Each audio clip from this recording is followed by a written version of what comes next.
what we're not getting and what we should be getting. So it's kind of a greedy thing to want to talk about your rights and kind of ignore your responsibilities.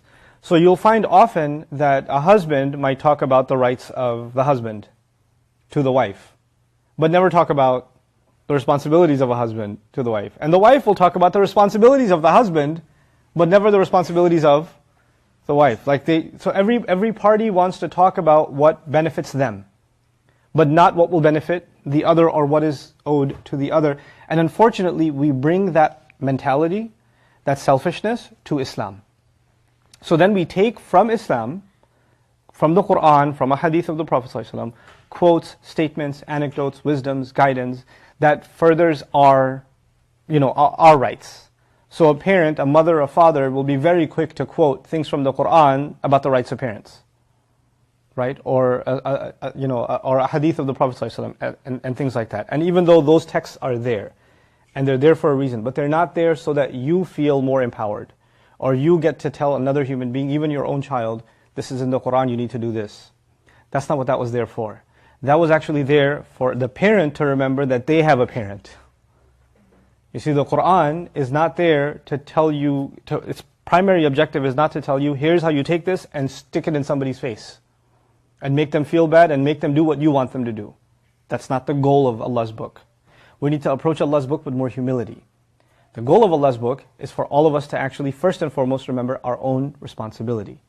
So, and I'm not taking this as a dig on parents. We honor our parents and Allah Azza wa Jalla has honored them. But a tendency that we have, anything we do in Islam, we tend to take things from the text that further our benefit, and we can use it to snub somebody else, put somebody else down. And that is an unhealthy, it's a sick approach to the sacred. It's not a good thing to do. And to me, it's even borderline disrespectful to the sacred word of Allah and the teachings of our Messenger, sallallahu alaihi wasallam. So that's just something that, inshallah, I hope to present in a somewhat balanced way. Now, I feel like I'm in a position of maybe being a little bit balanced because I myself am a parent, and I have my parents, alhamdulillah, may Allah protect them and preserve them, so that I kind of now see more of both sides. I mean, I gave a talk about parenting before I had a kid. So it's different. Your perspective changes. And now I have teenagers. Inna lillahi wa inna ilayhi raji'un. So, it's different now. In any case, moving on to Surah Al-Asr, these introductory observations. The first of them I shared with you as we were leaving the session yesterday. And that was that, I talked to you about how this surah represents, one way of looking at this surah is that it represents the minimal criteria of not being a failure. The surah subject is not success, it's actually avoiding failure. Right? And it's presenting the bottom line. And the way I gave you that analogy was, well, it's not talking about getting an A, it's just saying, how do you avoid an F? How do you get away from getting an F? Right? So that's the first observation. And the second that's coupled with it is that because it presents a very different standard from everything else, and I alluded to that yesterday, right? That in this life, everybody else follows a certain standard for what it means to be successful and what it means to be a failure. But this surah, gain and loss, have now been redefined entirely.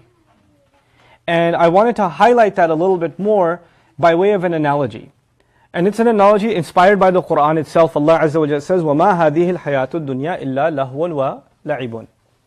That worldly life is nothing but play, entertainment, and a game. In a game, there's pretend, right?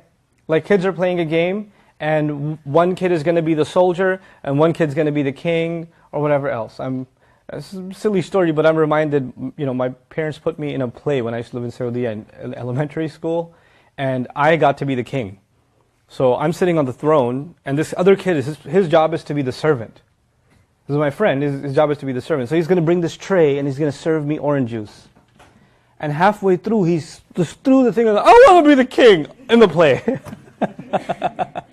So I sat him in my chair, and the play was over.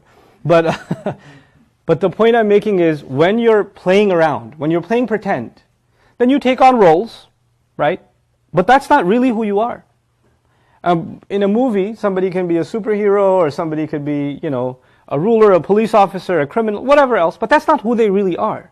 When that play is over, then those costumes are off, the fake stuff is off, and who you are. This is actually, in a sense, the game of life too. We have certain roles. People think of us a certain way. They have a certain image of us. right? This person is very dignified, very noble, very famous, high ranking. Even within the Muslim community, somebody could be thought of as in very high terms, and that's okay. But it may not be the case on Judgment Day. And there may be somebody who's just completely insignificant, unknown. Nobody knows who they are. There's somebody just, sweeps the masjid floor, or somebody who's quiet and doesn't socialize with anybody, and they're the celebrity on Judgment Day. They have mountains of good deeds behind them. And it could be people like that. There is allusion to that even in some of the sayings of the Prophet ﷺ, where he would sometimes allude to a companion and say, this person guaranteed Jannah. This person, if you could be like him. And they're like, who? And he'd point to somebody and they'd be like, him? We don't even know who he is. What does he do? I've never heard him speak. He's never done anything major in public or nothing. What's so great about him? So this, to internalize that the standards that people judge by are not the standards Allah judges by in Surah Al-Asr. And it's one dimension of that, to talk about that is easy. The disbeliever has material gain, cars, homes and money and all of these things and pleasures and all of this stuff. And that's what they see as success. And the believer sees success differently. That one's obvious. Now obviously that is not to us success. The Fir'aun had the biggest crib in history. He had the nicest home in history. And he's the ultimate failure. And Ibrahim a.s. was literally homeless. He was expelled from his home, and he's one of the greatest successes in human history. Our religion is named after him, Millata Abikum Ibrahim. Right? So we don't judge by that success. But let's talk within the Muslim community. Forget even within the Muslim community, within the religious or supposedly religious Muslim community.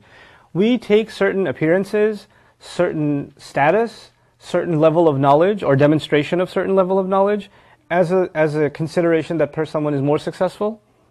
Like, so for instance, in many Muslim cultures, if somebody is, somebody's got a beard, or the longer the beard, the more religious they are, the closer to Allah they must be. The more traditional clothes they're wearing, the more religious, the more closer to Allah they must be. If they're wearing a t-shirt, then astaghfirullah al-azim, but if they're wearing a thobe, alhamdulillah, mashallah, subhanallah, etc., etc. So clothing makes an impression. As a matter of fact, we size people up when they walk into the masjid. The way they're dressed, the way their face looks. You can tell this is a person of taqwa.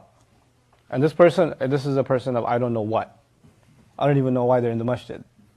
Right? So we don't do this verbatim. This goes on in our head. So in the religious sense also, we consider some people successful and some people failures. We do that. And we have to undo that too. People have come up to me sometimes and said, I don't even know Arabic and I just feel so bad. Like, so what, you don't know Arabic? You're working 20 hours a day providing for your family. You don't have time to study. Allah is not thinking any less of you because you don't know and you don't have the opportunity. Allah gave you a certain, set of challenges in your life that He didn't give me or somebody else. He's not going to judge you by my standards. But what we do always is we compare ourselves to others and put ourselves down or up compared to others. Yes, you can take inspiration from others, but don't pass false judgment on yourself in comparison to others. Every one of us has our own mawazeen, if you remember I mentioned that. Everyone has our own standards, our own challenges, our own struggles, and what this surah is giving us is really a look in the mirror. The clearest we have to be is not in comparison with somebody else, but really with ourselves. بَلِ الْإِنسَانُ عَلَى نَفْسِهِ بَصِيرًا وَلَوْ أَلْقَى مَعَاذِيرًا. Right? So that's something that every other standard is a mirage. Even if somebody memorizes the Quran or can recite in perfect tajweed, or people look up to them as a teacher or a scholar or famous or whatever else, none of those things may be a criteria for success to Allah. For Allah, the success criteria are the criteria mentioned in this surah. If those things were utilized properly to further these goals, the ones mentioned in the surah, then fine. If those things didn't help with any of this stuff, then those things are pointless. They carried no weight. Even if they were, in appearance, religious. In appearance. But even, let's talk about material things. Everything Allah says, without these items, these 4 items that I haven't yet talked about, that are in this surah, I briefly translated them. Without these minimal criteria, you're in loss. What that means is, unless you put these glasses on, these four lenses on, and see life through these four lenses. If you take them off, no matter what you gain, no matter what you achieve and I achieve, all of it is either a mirage, which means it was worth nothing in the end, or, worst case, we were even running what we thought was after our success, and it was our own destruction. Either it was worthless, or it was our own death and our own destruction. Those are the only two possibilities. لَمْ يَجِدْهُ شَيْئًا وَوَجَدَ اللَّهَ عِنْدَهُ فَوَفَّاهُ حِسَابًا. It's a mirage. That's what we're running after. These ayat, and the conclusion of this surah, is actually there to open our eyes and to show us everything else. By the way, I'm not saying you can't get a nice house, or can't live a good life, or can't get a good job, or can't dress well. All of those things are fine. Those things are only fine after this is there. When this isn't there, then all of that stuff is meaningless. Allah doesn't want us to be miserable in this world. He doesn't. He doesn't want us to, even though He created us in toil and labor, He did put many things in this world for the purpose of our own benefit. وَجَعَلْنَا لَكُمْ فِيهَا مَعَايِشْ. Right? He put in this world many things for you to enjoy, to live well. He put those there for us. But those things are only a blessing when we have the right mindset, when we have the right approach to life, when we take on the right lifestyle. And after that, those things become a blessing, otherwise they become a curse. Okay, so that's the discussion about standard in life. And by the way, this is not something you can convince somebody of on your own. Even within your family, if you decide that what you learn from Surah Al-Asr becomes the way you want to live your life, right? Because that's really what this is. A change in lifestyle is what this surah is calling for. If your perspective has changed, that does not necessarily mean people around you, their perspective has also changed. And the surah itself acknowledges that. As we will see, the surah actually acknowledges that you may have experienced a change and you may get on this journey, but there are going to be people around you that are actually going to resist you in this journey, even though they love you and you love them. So it's not just resistance coming from the enemies of Allah. There will be close friends, family, people that you are bonded with forever, and they're not evil people, and you'll continue to love them and they'll continue to love you, but they're not convinced of this journey. That's just not going to happen. Or they're not convinced of it yet. And you can't get frustrated with them. Even if they get frustrated with you. That's going to be necessarily a part of your journey. And that's a criteria for your success to begin with.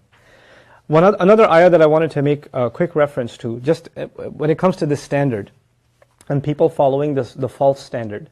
قُلْ هَلْ نُنَبِّئُكُمْ بِالْأَخْسَرِينَ أَعْمَالًا. Should we inform you of those who are the worst of all losers, the worst of all when it comes to suffering loss? أخسرين. And that in everything that they've done, أعمالا. You see, those of you that are familiar with some nahu, أعمالا is supposed to be mumayyiz here. يعني it's supposed to be الأخسرين عملا. عملا. The mumayyiz, the distinguisher, is singular. It's nakira and singular. And Allah Azza wa Jal deliberately breaks the rule of grammar, breaks it because He owns it, and uses the plural to illustrate no matter what it is they do, they're losers. No matter what they've done, they're losers. And they're the worst of all losers. Who are these people? الَّذِينَ ضَلَّ سَعْيُهُمْ فِي الْحَيَاةِ الدُّنْيَا وَهُمْ يَحْسَبُونَ أَنَّهُمْ يُحْسِنُونَ صُنْعًا. Those whose efforts have been wasted away. Their efforts are wasted away in some worldly material stuff, lowly life. And all the while they assume they've excelled in putting something amazing together. They've put something grand together. These false standards people give their lives to. They give their lives to them. There are people that will, I gave this example so many years ago, it still holds true. There are people they're worth millions, if not billions. And they're so old, and they're bedridden, and they're about to die, and when their mortality finally hits them, they're like, well, at least put a statue in my name or a foundation. Now give this stuff to charity. So if I die, at least my name will be there on a plaque somewhere. Right? That's how my name's going to carry on. Does that make them a winner? The fact that, we admire, people go from all over the world, tourism to Egypt, and they look at the pyramids and look at these ancient monuments and all this stuff. And we awe at them, but that awe and those picture takings and, aggrandizing that ancient civilization, what does it benefit them anymore? What are they getting out of it? They've lost.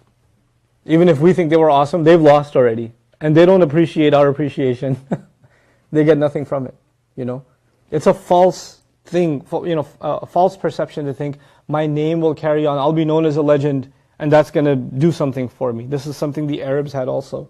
They wanted to die gloriously in battle so that people will remember them as a brave warrior. You're dead already. What is that going to do for you? You're following the false standard. Now the second thing that I wanted to, an overarching theme that I wanted to mention about this surah, is that there are three main ways, eventually maybe even four, but there are three main ways of looking at the wording of this surah. Okay, there are three ways of views. The one of them is what I've already explained to you. This is the minimal criteria for success in the afterlife.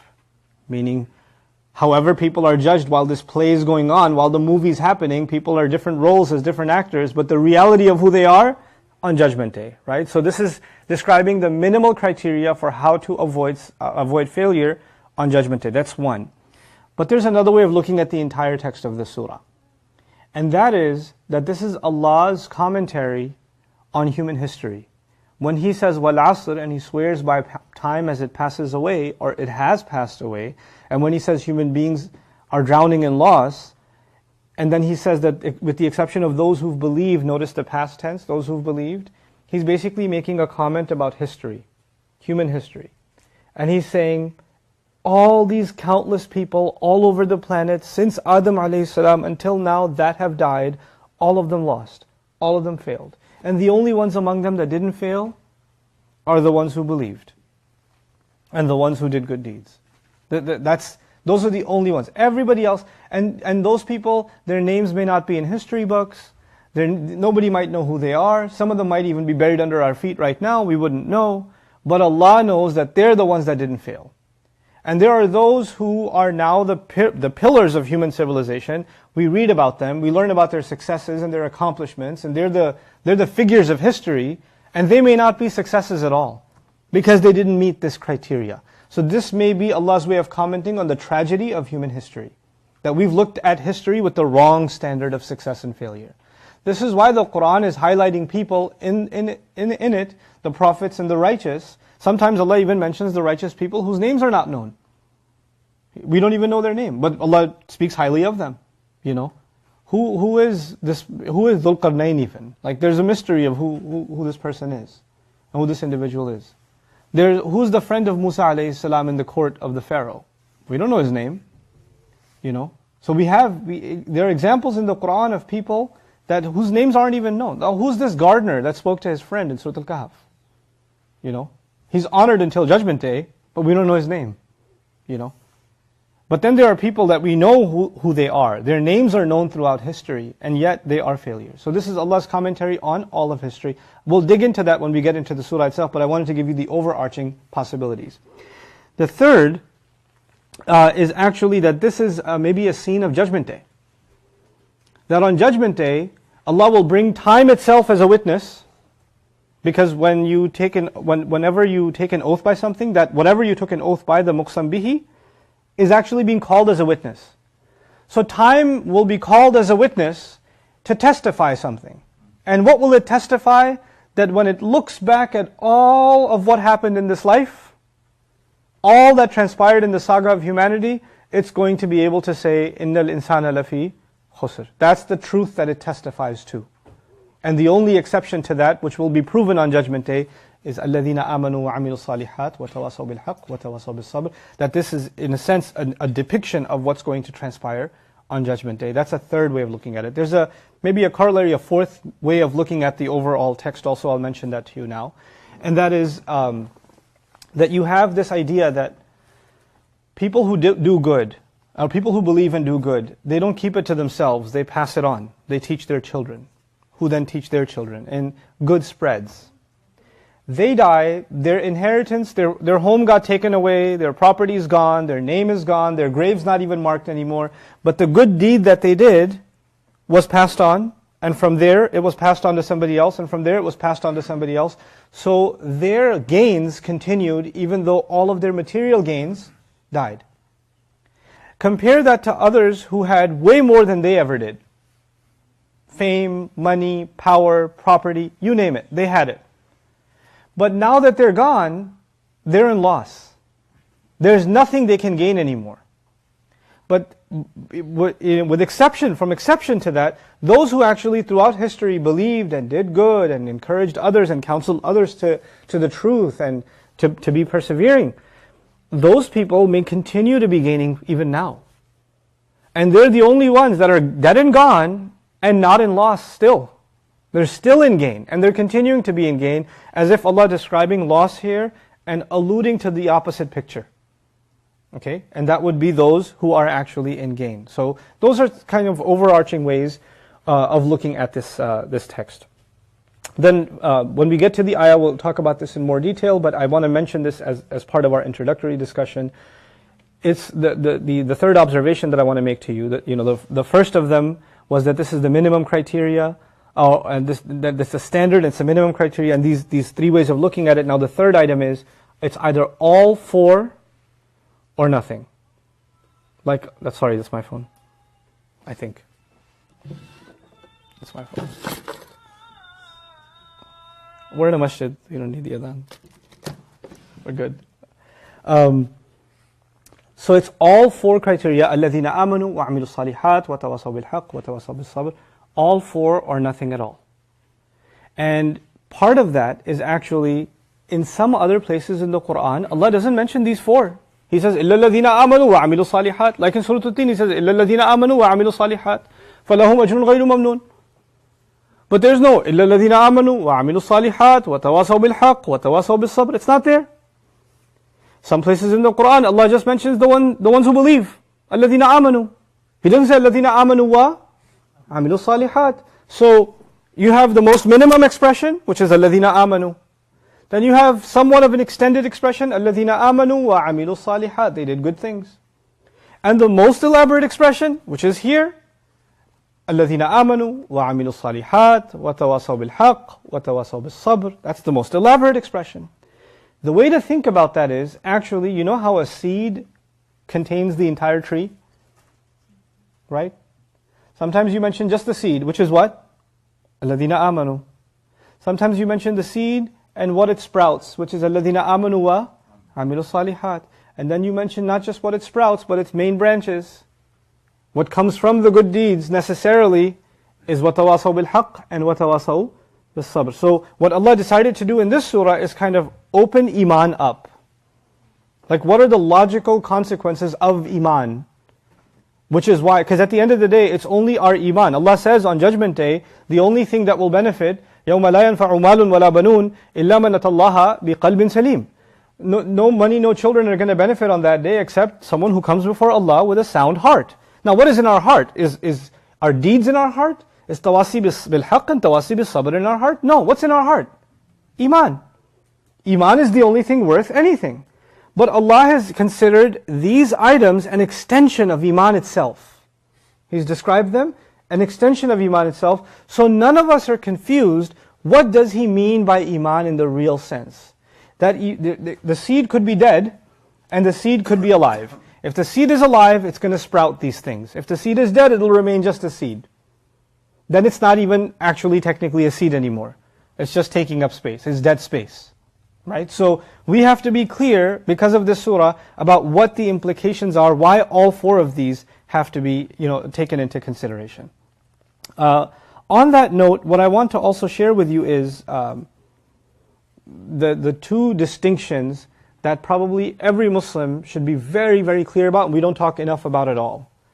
And that is that we have two very different ways of looking at where we stand. Where I stand as a Muslim, as far as you're concerned, is that so long as I said salam to you, I'm considered not just a Muslim, but a believer, like mu'minan. وَلَا تَقُولُوا لِمَنْ أَلْقَى إِلَيْكُمُ السَّلَامَ لَسْتَ مُؤْمِنًا. Don't say about somebody who even throws salam your way that you're not a believer. We owe each other what's called benefit of the doubt. Okay? Now let me give you an example. And I'm not going to get technical, I'm going to try to keep this as simple as possible. We could be quoting names in fuqaha and muhaddithin, but we're going to skip that and just keep it simple as much as possible for the purpose of this discussion. Think of it this way, you have a man, Muslim man, who has two sons. One of them very religious, shows up to Fajr every morning at the masjid, prays every Isha at night at the masjid, observes his religion, stays away from the haram, good kid. And the other son, not quite.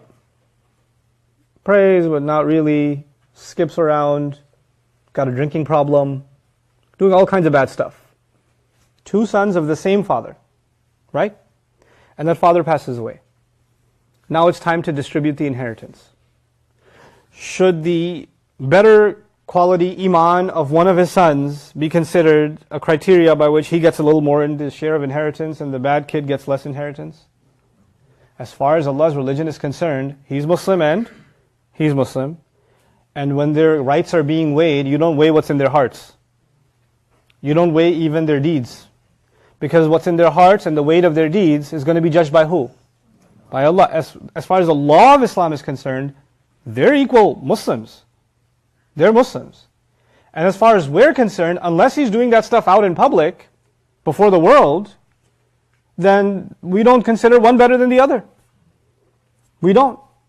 We don't know of, because the Messenger ﷺ would say that you cannot assume superiority of anyone over anyone else except by taqwa. Illa bit taqwa. And taqwa, he himself describes, at-taqwa hahuna, at-taqwa hahuna, at-taqwa hahuna. Taqwa is here. If it's here, that means you and I can't see it. Nothing on the outside can tell you what is going on the inside. That only that person knows where they stand, and Allah knows where they stand, so we have to give benefit of the doubt. The way we see each other is we're all the same. We pray in the same row, we stand the same before Allah, nobody's better than anybody else. That's a fundamental teaching of Islam. You don't say the people that are more closer to Allah, the people with better iman, first row. And then lesser iman, second row. Let's make rows by beard sizes. We don't do that. So as long as you're Muslim, you're in the row. It doesn't matter what level of knowledge you have, what level of practice you have, it doesn't matter. We're all equal before Allah. But then there's going to be another kind of judgment of where do you actually stand. That cannot happen here. Where will it happen? Judgment Day. And it may be that I called you Muslim, you called me Muslim. I called you a believer, you called me a believer. I called you someone of faith, you called me someone of faith. And we're shocked on Judgment Day. Allah says, no, you're a loser. Well, how can a believer be a loser? No, we believe. We have iman. But there may be people, including ourselves, who stand before Allah on Judgment Day and we're in absolute shock. Why in the world am I being treated like this? No matter what that bad son does, at the end of the day, he's still a believer. As far as we're concerned. But that same person, that same young man, maybe if he goes before Allah, Allah says, no. I mean, you said it, but you didn't really mean it.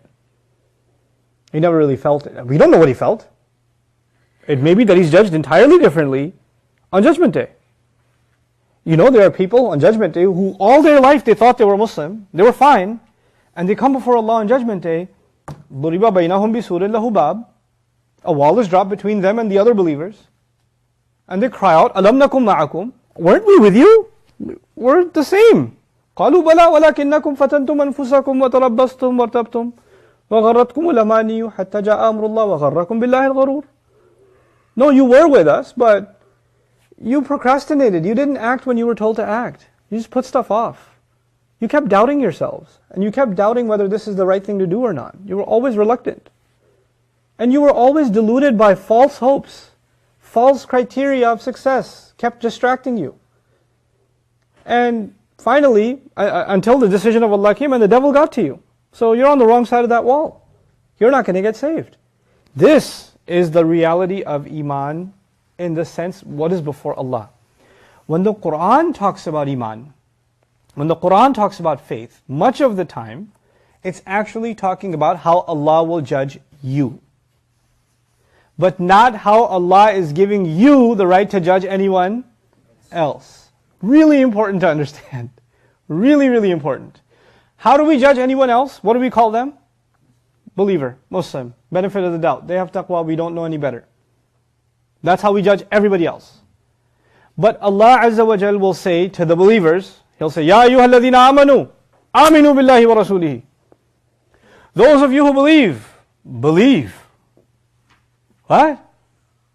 That's like saying, those of you who are sitting down, sit down. You could say, I'm already sitting down.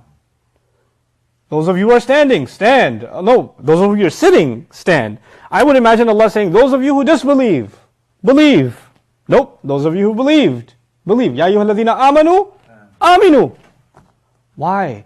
Those of you who see each other as believers, who've assumed that they believe, who give each other benefit of the doubt that they believe, who consider themselves the believing community. Now it's time to actually bring that faith in reality into your hearts, that nobody else will see except Allah. That's the iman, that's the faith that can be very high and it can be very low. That happens to you and me every day. There are parts of our day where our iman may be high, our faith in Allah, our fear of Allah, our love for Allah, our hope in Allah, our connection with Allah may be strong, and other parts other times it may be low. But we're standing in the same row. And somebody doesn't rise up in the air because their iman goes up. When Allah increases them in darajat, they're not hovering. They're hovering on the inside, but not on the outside. This surah, when it says, this is the minimal criteria of success. This is the minimal criteria of success. Or minimal criteria of not being a failure. This is not the same as the minimal criteria by which Muslims judge each other.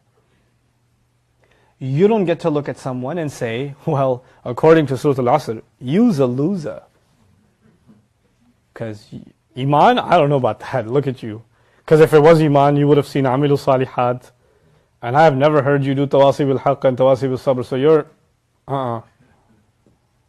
As far as someone else is concerned, Qur'an's already told you, you don't get to say about anybody who threw salam your way that they are nothing short of a believer. They're a believer. That's it. Benefit of the doubt. Not that we don't give advice to each other, but we can't pass judgment on one another. These judgments are for ourselves. That's a really critical, really important distinction that we have to make. With Allah, our iman is actually directly related to our actions. Every one of them. Whether you guarded your eyes or not, iman got affected. Whether you fell into temptation and you earned something haram or not, it affected your iman. Whether you lied on your resume or not, it affected your iman. Every one of those things affect your iman. Even though to us it didn't affect your Islam, you still woke up a Muslim. Those are two very distinct things. When Allah here says, إِلَّا الَّذِينَ آمَنُوا, don't think of those and those who were Muslim. No, this is not talking about iman on the outside that we judge for each other. This is going to be the iman that happens on the inside. That's the one that even if on the outside everybody else believes that we have, we still may not have. And the flip is also true. Nobody else thinks you have it, but you may have it. I'll say that again. There are people who underestimate you and say, what kind of iman do you have? You believe, seriously? This is what you call faith? And they undermine what you, or how you believe. And Allah knows what you believe. So you don't get people to overvalue your faith, and you don't get people to undervalue your faith. That's between you and Allah Azza wa Jalla, okay? And the final observation, before I get to, inshallah ta'ala, start the surah, is that the style of this surah has exhausted virtually every device for emphasizing the point. Allah Azza wa Jalla uses the oath in the beginning, which if we get time today, we'll talk about today, but if not, we'll talk about it tomorrow, inshallah. But the oath, like when you say, I swear, and I swear by anything before you speak, then you've already used a style that is not normal speech. You don't use, other than the Arab culture, which was wallahi and billahi, and these were used kind of commonly, like wallahi I'm hungry, man, I gotta get some ice cream or something. Like they just kind of used it, and Allah said, لا يؤاخذكم الله باللغو في أيمانكم. Allah is not going to hold you to account because you keep throwing oaths out casually, right? That you just say them without really meaning like something serious. But if you did use Allah's name and you meant it, then you'll be held to account. وَلَكِنْ يُؤَخِذُكُمْ بِمَا كَسَبَتْ قُلُوبُكُمْ. But in normal speech, when someone of importance speaks, and they take an oath, not just friends among each other, when someone of importance speaks and they take an oath, I swear by whatever they say, then that is not normal speech. Hey, cute kids, two of you. Hey, you two. You're really cute. Okay? Say okay. Say okay. You're not going to say okay? Okay, you're still cute. Okay, I'm not mad. because I'm distracted because you're super cute. Okay. What was I saying? Something about Islam?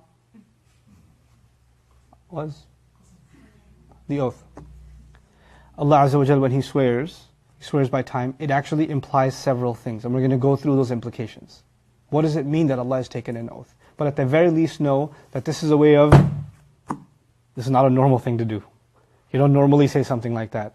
So take an oath before you speak. The oath is just there almost to say, listen up! This is serious!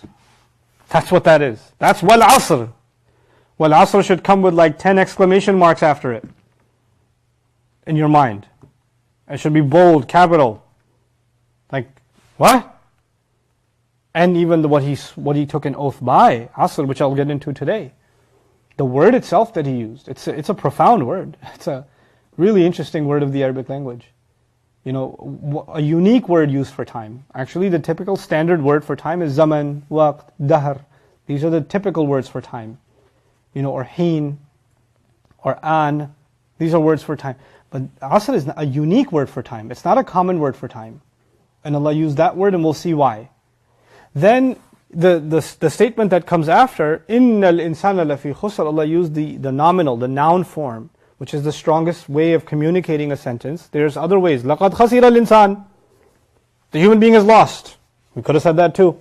There are other verbal ways of saying it that would have been emphatic, but not nearly as emphatic. But Allah Azza wa Jal chose the Jumla Ismiya form. And even the Jumla Ismiya, this nominal sentence structure, wasn't enough. Al-insanu fi khusr. Oh, al-insanu khasirun. The human being is a loser. Done, the point is made. Nope. Inna al-insan. Inna is what's used in Arabic, not just as a device to respond to an oath, but also li-izalati shak. Don't have any doubt about what I'm about to say, as if Allah is acknowledging that what He's about to say, people will have a hard time believing. Like they're going to hear it, but they're not really going to internalize it. How am I in loss? What loss? I'm doing fine. I'm okay. So He puts inna there. Then He could have said inna nas. People. Inna nas la fi khusr. Like qul a'udhu bi rabbin nas. Right? Hada bayanu lin nas. But here He says innal insana la fi khusr. What's the difference between nas and insan? Nas is people. When you collectively talk to people and say, like if I tell my class, you guys are in trouble. The whole class. I say, you guys are in trouble. You know what? Some students are like, I know it's like 3 people that are in trouble. He's like yelling at everybody. I'm okay. I did my homework. You're not going to think it's about you. It's called the diffusion of responsibility. You know? Or maybe the 2 people I made eye contact with, they're like, oh, I think he means me. But everybody else is like, he can't even see me. I'm behind the person with the biggest head. So I'm fine. You know? Strategic seating in the classroom. Right? When Allah says, people are in loss, and you're like, yeah, I know some people, they're messed up. But you don't think of who? Yourself. You deflect to somebody else. But when He says, al-insan, each and every human, this is lam of istighraq, the human being, whoever the human being may be, every single last one of them, then He made no exception. Every last one of you is going to fail. I say that to students. Every single one of you has failed. I was doing fine. What? Me? Why? It's meant to send shockwaves. Innal insan. Then even inside the word insan, there's a criticism. Because the word insan it's different from bashar. Innal bashar lafi khusr. Inna ibna Adam lafi khusr. He chose al-insan. Al-insan is argued to be from 2 origins. Uns and nisyan. Uns means human beings are people of compassion. They express love and they want to feel loved. We're softies, basically. What that means is we're softies. Okay? And ins is the opposite of wahsh. Wahsh means animals that have no compassion. They kill. Like lions, I learned this when I was in South Africa. When lions have cubs and they get old enough, the father lion fights the younger lion to the death sometimes. And if not to the death, they injure one or the other enough because there can be only one head. And the one who loses has to start his own tribe somewhere else or live subserviently. And every now and then, the one who lost, whether it was the father or the son, and usually the father tries to have that fight sooner because the kid's still not that old, so he put him in line. But if once he puts him down, the father will just come around and just claw him on the face and fight him, and then the lion will just go, just humble himself. That's wahsh. He says, just so you know who's boss. I saw that happen myself. This lion just came, just wrecked this other guy, and he put up a fight for a couple of seconds, and then he was in sujood. And he was down, okay, dad, okay. You're still doing one day though. You know, that's wahsh. They're not softies. Snakes are not like, how are you feeling? No. They don't have that. We are that. We are emotional creatures. Birds are not like torn up about the worm that some other bird took the other day, and they're like, I keep remembering that, and no, that doesn't happen. With us, somebody took my pen and never gave it back, and I just really miss that pen. And we're sentimental creatures. We're emotional creatures. And Allah Azza wa Jal, when He describes our loss, then Allah Azza wa Jal is actually appealing to the emotional side of the human being too, by use of the word insan, from the uns side. But the other is nisyan. I'm going to tell you you're in loss, but the way you are, you're going to what? You're going to forget. You're going to forget. Human beings have two kinds of memory. Basically, I'm not giving you a psychological analysis, it's from a spiritual point of view. Two kinds of memory. One kind of memory is ilm, it doesn't go away. Like 2 plus 2 is 4. If I woke you up at 2 in the morning and said, what's 2 plus 2? Why'd you wake me up? It's 4, God. You will never forget. Because that's just knowledge that you have. But then there is, the memory of our hearts. Like for example, you have to study for an exam. The exam is tomorrow. Right? But you're like, yeah, I know it's tomorrow, but I just need to clear my mind. So I'm going to just play some Street Fighter to clear my mind. And 5 hours go by and your friend comes, there's an exam tomorrow. He goes, oh my God, I forgot. Why? Because some things that call us to responsibility, some things that compel us to change, uncomfortable truths, consciously or subconsciously, we would rather what? Forget. We'd rather forget. We don't like dealing with it. It takes a special kind of grit to deal with uncomfortable truths and not put them aside. Every time a stressful conversation happens, I'm sleepy. Can we talk about this later? Just put it aside. This is part of the criticism inside the word al-insan. He could have said, he's a loser, khasir. But he says, or khasira, the verb could have been used, even if it's a jumla ismiya. Innal insan khasir. Innal insan yakhsar. No. Innal insan, even the jumla, the ism fa'il version, la khasir. Nope. La fi khusr. Is drowning in loss. And even the fi is not enough. There's a lam on the fi, which is, not required, which is another on top of the inna. Yet another, jawab of qasam. It's as if it's an oath by itself. Some ulama consider the lam a device of qasam on its own, like la'umruk. كأنه أقسم مرتين. والعصر أقسم. لا في خسر أقسم ثانية. Subhanallah. I swear he's in loss. I swear by time, no doubt the human being, I swear he's in loss. I swear again. There again. Subhanallah. It's not just adat jawab al-qasam, it can have a qasam embedded in it, an oath embedded in it. And then to describe fi khusr. You could be on the road to loss. You could be headed towards loss. You could be a loser eventually, if you don't change your ways. It's much more gloomy to say what? You're already in it. You're already in it. Watch out for the flood. You're heading towards the flood. You're in the flood. You're already in the drowning.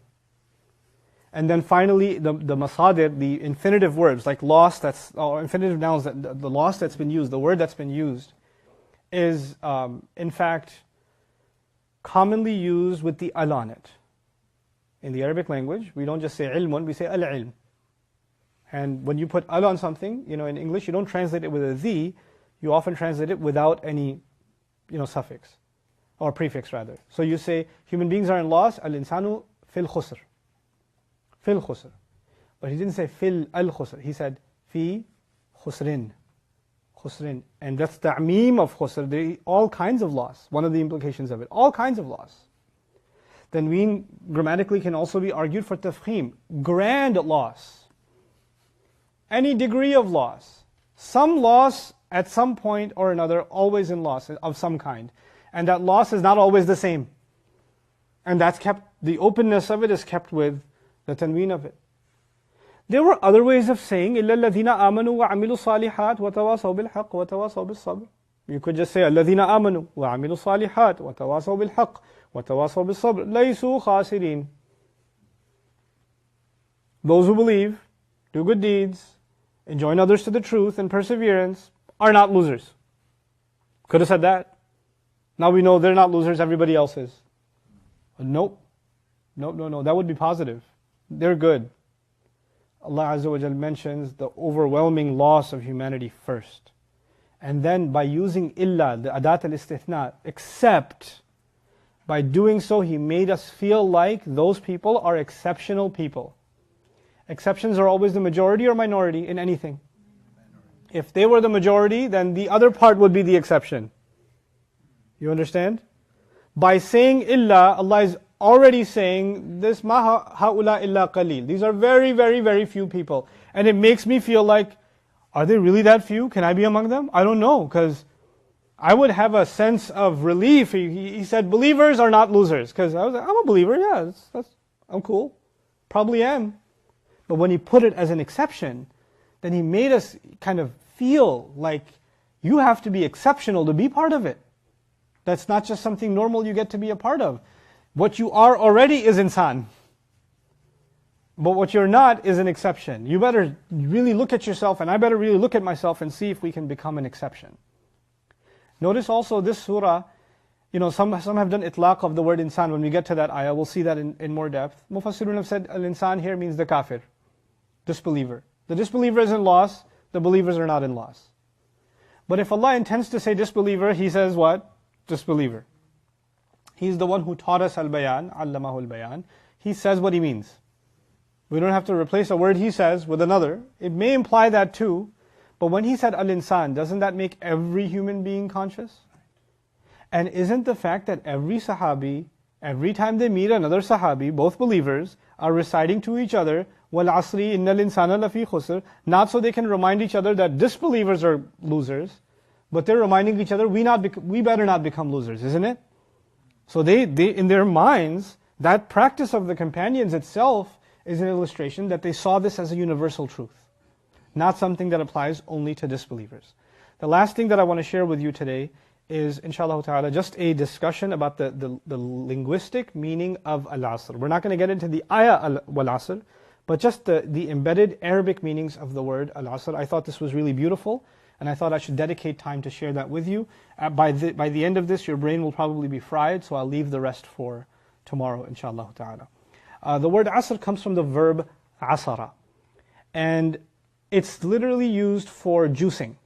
عصر العنب ونحوه مما له دهن أو شراب أو عسل.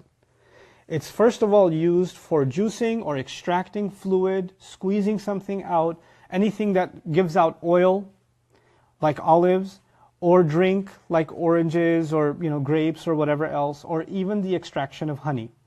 استخرج ما فيه عصير, or استخرج ما فيه, to extract whatever's in it little by little. It's not done, like drenched it out, but actually drips coming out.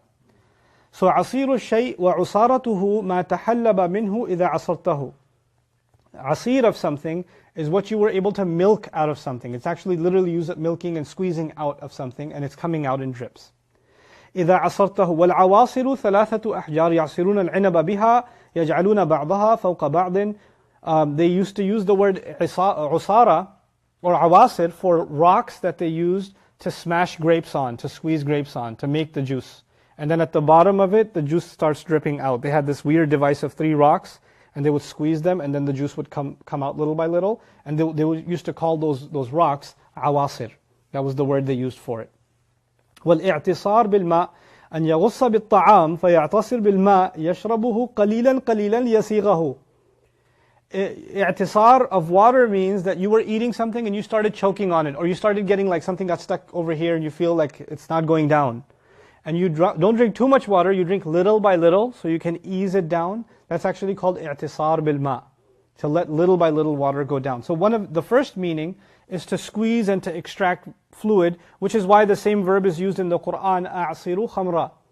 The dream of one of the people that was the inmate in Yusuf alayhi salam's story, I squeeze wine. A'siru khamra. Okay? Then the second meaning of the same root, al-i'saru riyahun shadida tahubbu min al-ard wa tuthiru al-ghubar al-lasiq bil-ard bidaghtiha al-baligh al-shiddah wa taqtali'uhu fayartafi'u kal-umud ila as-sama'. It's actually also used for very strong winds that twirl and eventually look like pillars in the sky. What is it describing? Tornadoes. Tornadoes. It's not just something squeezing, something being squeezed, but it's also something that is held together and something very powerful that can't be stopped. The idea of i'sar is something powerful that cannot be stopped. And it's interesting that it's alluding to something that wherever it passes by, what does it do? It destroys. It destroys. Time, as it passes by, destroys your youth. Time is very powerful, it cannot be stopped. It will squeeze the life out of you. It will squeeze the life out of your car, out of your computer, out of your phone. It'll squeeze the life out of your house. It'll squeeze durability out of everything. Things that were the most powerful can become the most weak. And the only tornado that ripped through them was what? It was Asr. And that's the idea of its power and how nothing can stand in its way. من لطف ما في الأثناء أي مختزن في الثمر خفي مع سيلانه شيئا فشيئا فيوحي بالاستئمار عبر بالعصر عن الدهر لاستمراره هكذا كما عبر به بعد الزوال إلى احمرار الشمس. So let's talk about that. It's also interesting that the word is used to describe always something that is hidden inside something. In other words, juice is inside the fruit, right? And the tornado is carrying the dirt that is inside of the wind. It's on the inside, and it's being squeezed from within. It's also used, so this idea of something being squeezed and something being held together, or held tightly as it's dripping out, like a slow death almost, right? It's also used for بعد الزوال إلى إحمرار الشمس. It's after the sun starts going down a little bit until the sun starts turning red. That time is also called al-asr, like the prayer of al-asr, right? But why do they call it that? لأن هذا الوقت نتيجة وامتداد لبلوغ الشمس أقصى شدتها في فترة الصبح إلى الظهيرة ثم إن الشمس تبدو أو تظل هذه الفترة في انحدار كأنها تدفع أو تغضط حتى تغرب أو حتى تغرب. It is as though when the sun is up, like in the morning, it's really intense, powerful. And as it goes down, it's as though it's being pushed down and weakened, and its light is being dripped out of it, and it's not as strong as it used to be.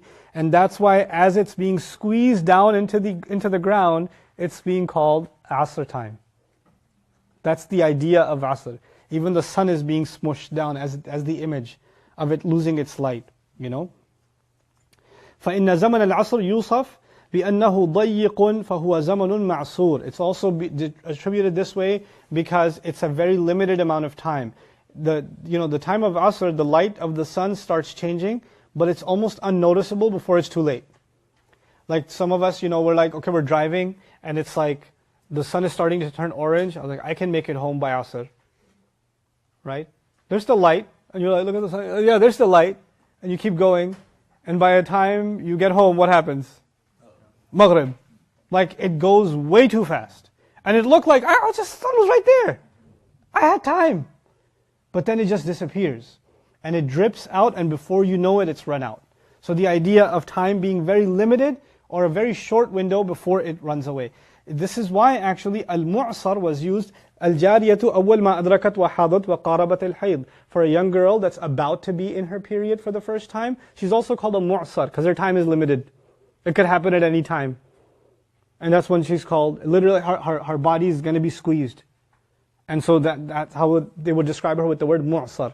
The word mu'sir من السحب التي تتحلب بالمطر لما تجتمع وأنزلنا من المعصرات ماء ثجاجا. The clouds are called mu'sir. Quran in Surah An-Naba will call them mu'sirat. Why? Because when they are squeezed together and then they start dripping, what do they start dripping?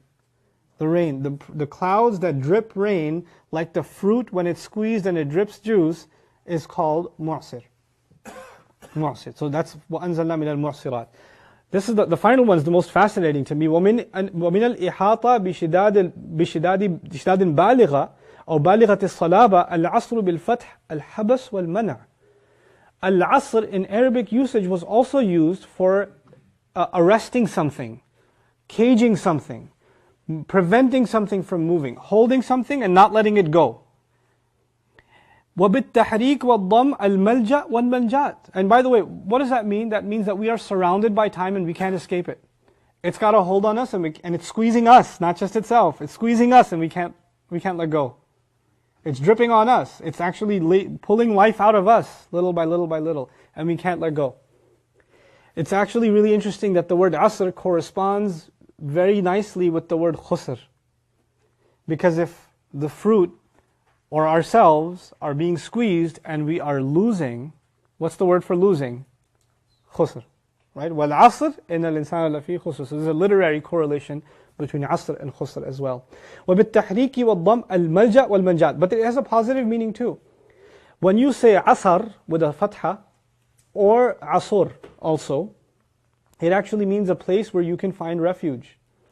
Some place where you can feel protected. الذي يلجأ إليه الخائف فيحيط به بقوة وتحول معنى الإحاطة ضغطا إلى الإحاطة حماية. Actually means when something is holding you tight. I maybe give you an image so you'll understand. They use the word asar for, imagine there's like a windstorm, and there's a sandstorm, and somebody wants to find protection. A child wants to find protection, and the father grabs the child and hovers and squeezes the child so the child doesn't feel anything. And he squeezed him. He's done asr of him, actually. In order to what? Protect him. So it actually has a positive meaning too. In other words, that very thing that's squeezing you is also doing what? Protecting you. The greatest liability you and I have is time. And the greatest protection we have against our own loss is also the right use of time. It's the very thing that protects us. It's the very thing that can be our destruction.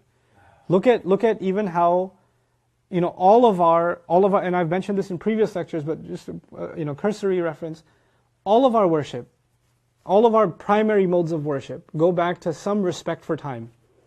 Some taking advantage of precise times. Fajr, Dhuhr, Asr, Maghrib, Isha, Ramadan, Hajj, Eid. Every major ritual goes back to some taking advantage of some particular time. That same time that we're losing in life, Allah gave us opportunities to make gains. Right? Take advantage of this night. Take advantage of this season. Do these and these azkar at this time. So Allah Azza wa Jalla will say, وَقُرْآنَ الْفَجْرِ إِنَّا قُرْآنَ الْفَجْرِ كَانَ مَشْهُودًا وَالْمُسْتَغْفِرِينَ بِالْأَسْحَارِ. Quran of Fajr is going to be something that will be witnessed. Meaning witnessed by all of the angels, witnessed by Allah. And on the other hand, he'll also say those who make istighfar, but he didn't just say make istighfar, he said make istighfar in the morning time. That's a really interesting thing, by the way. Make istighfar in the morning time. You should make istighfar after you've sinned, right? You just woke up. You didn't sin yet. I would imagine, make istighfar when? At night time. You've done a whole day's worth of, debit, and now at the end, put some credit in, put some istighfar in. But Allah Azza wa Jal mentions, وَالْمُسْتَغْفِرِينَ بِالْأَسْحَارِ. As if you are acknowledging before Allah, no matter how hard I try, I will probably end up making mistakes. And before I even make them, I seek your forgiveness. You acknowledge your humility before Allah in the morning. You don't, لَا تُزَكُّوا أَنفُسَكُمْ هُوَ أَعْلَمُ بِمَنِ اتَّقَى. Somebody prays Fajr. Today was a good day. I was a pretty iman. If I die today, I'm good. No, homie, you make istighfar in the morning, because you and I aren't safe just because we had a good start. We seek Allah's forgiveness from the very, very beginning. Meaning our default state. It's not, you don't seek Allah's forgiveness when you've messed up. You seek Allah's forgiveness always. It's not, well, I haven't done anything, why should I make istighfar? No. Istighfar is all the time.